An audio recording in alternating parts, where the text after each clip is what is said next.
Dr. Hammer, no nos enfermamos por el mal funcionamiento o malignidades de nuestro organismo, sino más bien por programaciones especiales con un sentido biológico. Te invito a que profundicemos en este segundo bloque, donde el especialista Cristian Giorgini nos cuenta de qué se trata.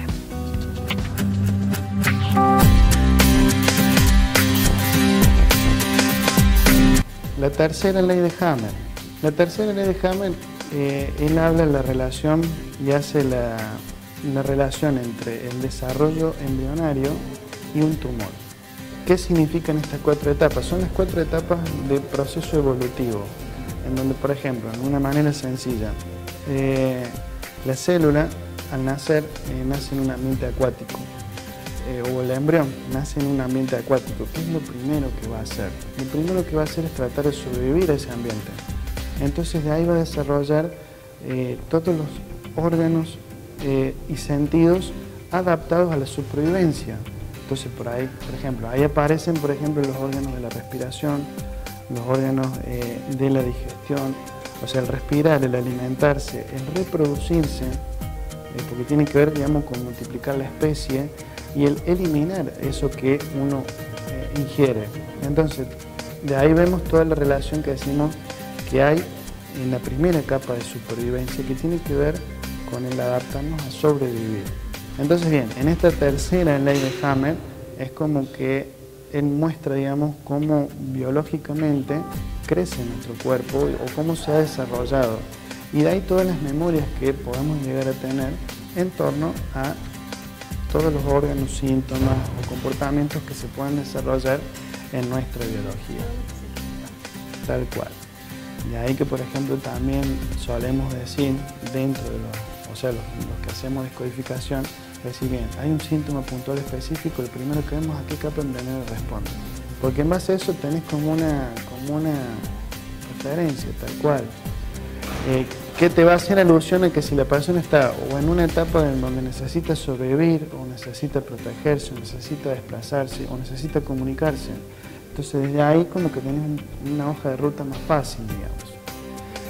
Bien, la cuarta ley tiene que ver que el Dr. Hammer, antes de fallecer, él habla de la teoría de la cuarta ley, dejó de hablar que era la cuarta ley, por todas las persecuciones que él tuvo, digamos, a raíz de esta ley. Porque él explica cómo en realidad los virus y las bacterias en realidad son nuestros mejores aliados. Y no, digamos,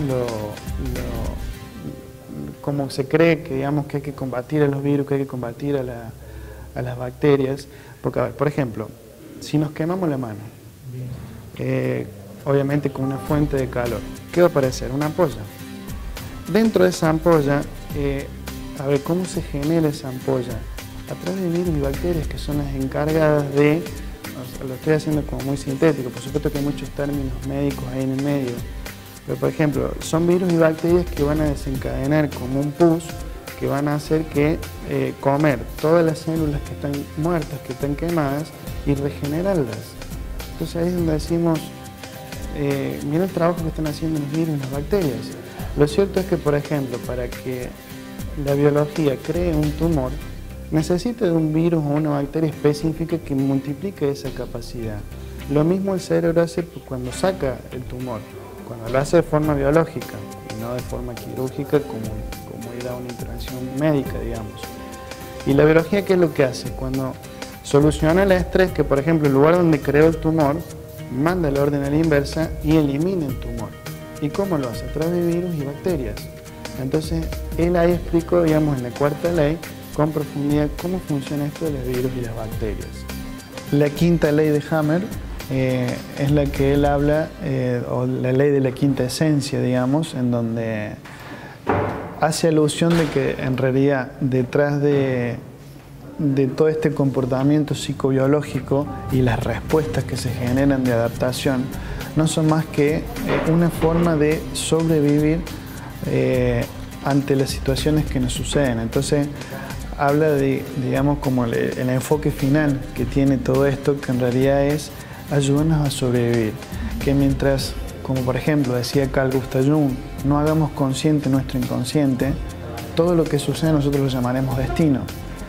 Pero cuando nosotros empezamos a ser conscientes, nuestro inconsciente, es cuando empezamos a descubrirnos en cómo funcionamos, en cómo tomamos las cosas, cómo elegimos actuar ante las circunstancias que nos suceden. Y es en estas mismas circunstancias en donde vamos a empezar a liberarnos. ¿Por qué? Porque al comprender y entender cómo es que funcionamos, uno puede soltar esa programación. Y de pronto, al hacer conscientes, cuando nuestro inconsciente dice, bien, entendiste lo que tenías que entender, hiciste lo que tenías que hacer. Entonces, por lo tanto, si el inconsciente no actúa es porque lo estoy resolviendo conscientemente. Y es ahí en donde empiezo a soltar, o nuestra mente inconsciente empieza a soltar esa respuesta. ¿Por qué? Porque se da cuenta que somos nosotros los que lo estamos resolviendo desde otro lugar. Y así sería como la conclusión de estas 5 leyes de Hammond.